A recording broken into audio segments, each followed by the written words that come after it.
أعوذ بالله من الشيطان الرجيم. بسم الله الرحمن الرحيم.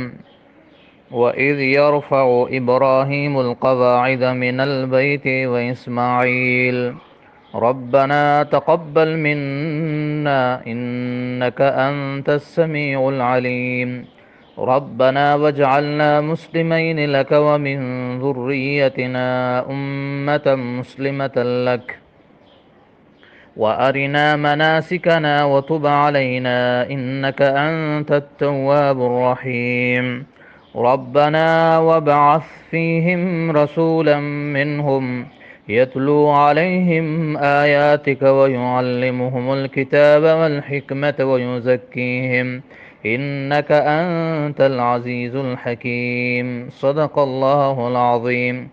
محترم سامعین، آج کے سبق میں ہم سورۃ بقرہ آیت نمبر 127 سے 131 تک پڑھیں گے. اللہ تعالیٰ فرماتا ہے وَإِذْ يَرْفَعُ، اور یاد کرو، یاد کرو جب، اذ کا معنی جب، یرفع اٹھا رہے تھے، ابراہیم القواعد ابراہیم علیہ السلام، القواعد قواعد بنیادیں، یہ قاعدہ کی جمع ہے بنیاد، من البیت بیت اللہ کی یعنی خانہ کعبے کی. یاد کرو جب ابراہیم علیہ السلام خانہ کعبہ کی بنیادیں اٹھا رہے تھے یعنی تعمیر شروع کی. واسماعیل، اور اسماعیل علیہ السلام بھی، یعنی وہ مددگار تھے اس کے ساتھ اس بنا میں، اس تعمیر میں. ربنا، وہ دونوں فرما رہے تھے ربنا اے ہمارے رب، تقبل منا قبول کر دے، منا ہم سے یعنی ہماری یہ خدمت ہو، انکا بے شک تو، انت بس تو ہی ہے، السمیع العلیم خوب سننے والا اور خوب جاننے والا. اس دعا میں تاکید ہے بہت زیادہ. ربنا اے ہمارے رب، وجعلنا اور بنا دیجئے ہمیں، مسلمین فرمان بردار، یعنی ہمیشہ ہمیں رکھیے، مسلمین فرمان بردار، لکا اپنے لیے، ومن ذریتنا اور ہماری اولاد میں سے بھی بنا دیجئے، امت مسلمت لک ایک امت جو آپ کی فرمان بردار ہو. وارنا اور سکھا دے ہمیں، مناسکنا ہمارے حج کے طریقے یا ہمارے عبادت کے طریقے. مناسک جمع ہے منسک کی، منسک عبادت کو بھی کہتے ہیں اور حج کے طریقے کو بھی کہتے ہیں، دونوں معنی صحیح ہے. ہمارے حج کے طریقے یا ہمارے عبادت کے طریقے. وتب علینا اور ہماری توبہ قبول کر لے، یعنی ہم پر اپنی رحمت کے ساتھ توجہ فرما دے، ہم پر شفقت فرما دے. انکا بے شک تو، انت بس تو ہی ہے، التواب بڑا توبہ قبول کرنے والا، الرحیم بڑا مہربان. ربنا اے ہمارے رب، وابعث اور اٹھا دیجئے اور مقرر کر دیجئے، بیچ دیجئے، فیہم ان میں، رسولاً ایک رسول، منہم جو انہی میں سے ہو، یعنی جو ان کے نسل اور ان کے جنس میں سے ہو، انسانوں میں سے ہو. یتلو علیہم کہ وہ تلاوت کرے ان پر، آیات کا تیری آیتیں یعنی قرآن. وَيُعَلِّمُهُ الْكِتَابَ اور سکھا دے ان کو کتاب یعنی قرآن کی تعلیم دے، والحکمت اور حکمت یعنی حدیث اور سنت کی. وَيُزَكِّيهِمْ اور ان کا تزکیہ کرے اور ان کی اصلاح کرے کفر، شرک، بدعملی اور بد اخلاقی سے. وَيُزَكِّيهِمْ زکا یزکی کے معنی تزکیہ نفس، اصلاح نفس، یعنی ان کے نفس کو تمام برائیوں، کفر اور شرک اور بد اخلاقی اور بد عملیوں سے پاک کرے.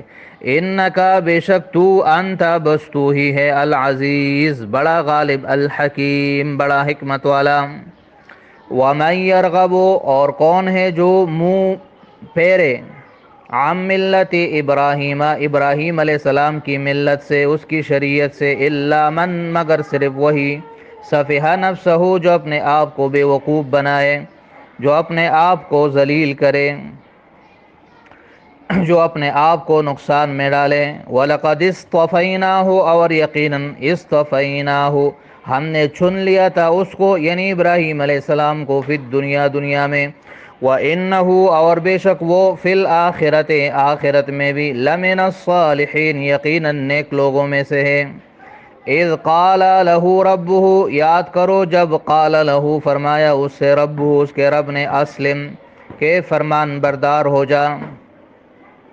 قالا، تو اس نے فرمایا اسلم، تو میں فرمان بردار ہو گیا، یعنی میں نے اپنا آپ سپرد کر دیا، حوالے کر دیا، لرب العالمین، رب العالمین کے لیے، تمام جہانوں کے پالنے والے کے لیے۔ ووصّا بہا، اور نصیحت کی، بہا، اسی ملت کی، اسی اسلام کی، ابراہیم، و ابراہیم علیہ السلام نے، بنی ہی، اپنے بیٹوں کو، بنی جمع ہے ابن کی، بیٹوں کو کہتے ہیں، ویعقوب، اور یعقوب علیہ السلام نے بھی اپنے بیٹوں کو اس کی وصیت کی۔ کس طرح؟ فرمایا یا بنی، اے میرے بیٹو، ان اللہ اصطفیٰ، بے شک اللہ نے چن لیا، لکم الدین، تمہارے لیے دین کو، اللہ نے تمہارے لیے دین کو منتخب کیا، نہ کہ دنیا داری اور دنیا کو۔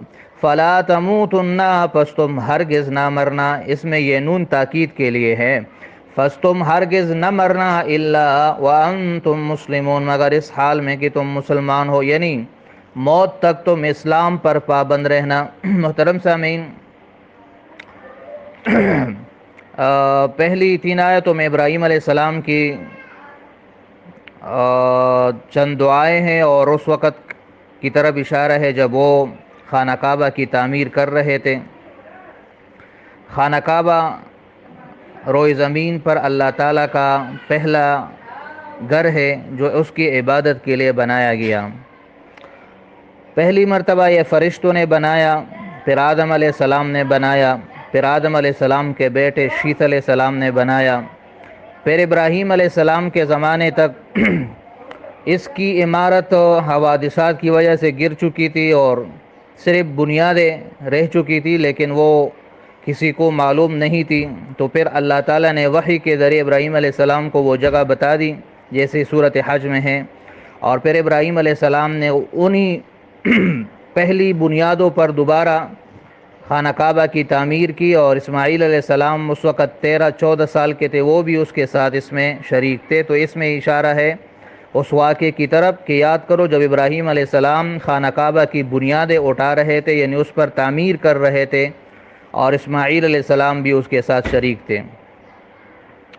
پھر ابراہیم علیہ السلام کے بعد مختلف اور لوگوں نے بھی خانہ کعبہ کی تعمیریں کی، جیسے قوم عمالقہ نے، پھر قوم جرہم نے، پھر جب نبی علیہ السلام کی بعثت ہوئی 35 سال کی عمر میں قریش مکہ نے، اور پھر اس کے بعد عبداللہ بن زبیر رضی اللہ تعالیٰ عنہ نے، پھر آگے حجاج بن یوسف نے، تو پھر یہ اور بادشاہوں نے بھی اس میں رد و بدل کرنے کی کوشش کی، لیکن امام مالک رحمہ اللہ نے پھر ان کو منع کیا۔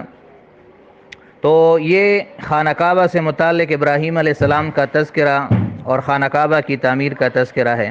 پھر اللہ تعالیٰ ان کی دعائیں ذکر کرتا ہے۔ پہلی دعا ہے کہ ربنا تقبل منا، اے ہمارے رب ہماری اس خدمت کو قبول کر دے۔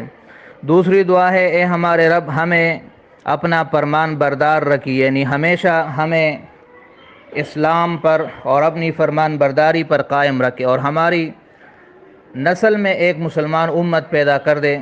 ابراہیم علیہ السلام کی یہ دعا قبول ہو گئی، اور امت مسلمہ جو اس نے دعا کی، اس سے مراد یہ امت ہے، امت محمد صلی اللہ علیہ وسلم۔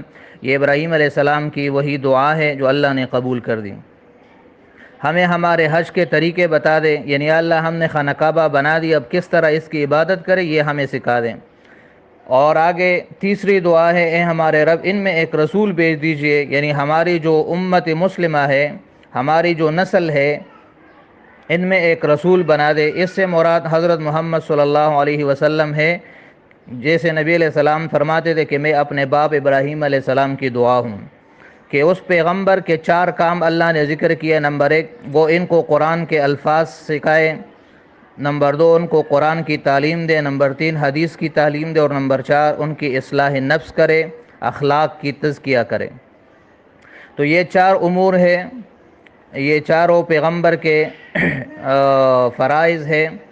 قرآن کے الفاظ سکھانا، جیسے آج کل ہم کہتے ہیں قرآن ناظرے کے ساتھ پڑھنا، کس طرح کون سا لفظ کس طرح پڑھنا ہے، اور کس مخرج سے نکلنا ہے، اس کی ادائیگی کس طرح کرنا ہے، یہ اور تعلیمی کتاب سے مراد پھر اس کے معانی اور تفسیر اور اس کے اندر جو احکامات ہے اس کو سیکھنا، اور حکمت سے مراد پھر اس کی تشریح جو نبی علیہ السلام کی زبان مبارک سے ہوئی احادیث مبارکہ، اور یزکیہم سے مراد نفس کی اصلاح کہ انسان قرآن اور حدیث کے جتنے بھی چیزیں ہیں اس پہ عمل کرے اور اپنے اصلاح کرے۔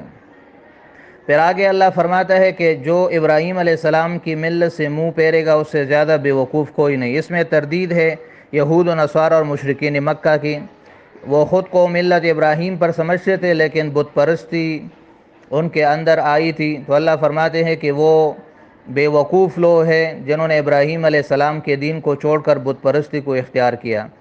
اور ابراہیم علیہ السلام کیسے انسان تھے، اللہ اس کی تعریف کرتے ہیں، وہ دنیا میں بھی چنے ہوئے تھے، آخرت میں بھی نیک لوگوں میں سے تھے، اور ساری زندگی انہوں نے اللہ کی فرمان برداری میں گزاری۔ جب بھی اللہ نے اس کو کسی کام کا حکم دیا تو اس نے جواب دیا کہ اللہ میں فرمان بردار ہوں۔